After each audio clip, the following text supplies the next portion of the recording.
اتنا وہ صدقہ کر دیتے تھے ہم پڑھے تو بس حیران سے. حضرت عثمان رضی اللہ عنہ ایک شخص تھا مدینہ منورہ میں, اس کو ایک مرتبہ شہد کی ضرورت پڑی. کیا کی ضرورت پڑ گئی؟ شہد کی ضرورت پڑی.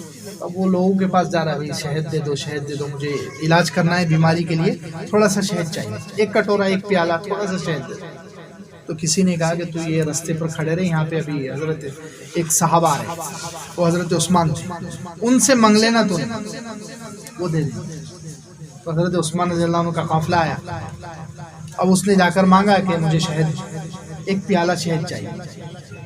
تو حضرت عثمان رضی اللہ عنہ اپنے غلام سے کہا کہ ایک مٹکا دے دو.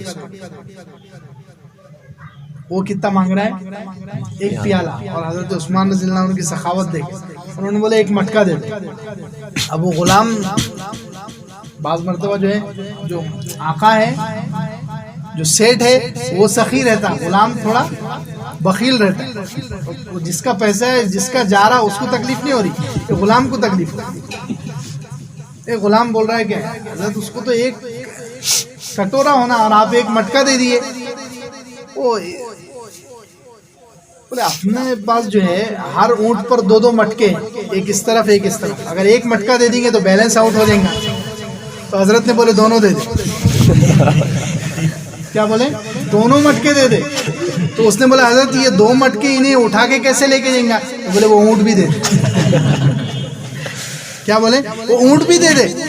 اب وہ جلدی سے بھاگ کے گیا اور دے دیا. تو پھر آنے کے بعد پوچھا, ارے پہلے میں نے ایک مٹکا دینے کا بولا تو نے حجت کرا, دو دینے کا بولا پھر حجت کرا, لیکن جب اونٹ کے ساتھ دینے کا بولا تو حجت نہیں کرا. تو بولے حضرت اگر میں بولتا تھا کہ اونٹ کو چلانے والا کوئی نہیں ہے تو میرے کو بھی دے دیتے. اس لیے میں آپ کو چھوڑنا نہیں چاہتا, میں آپ کو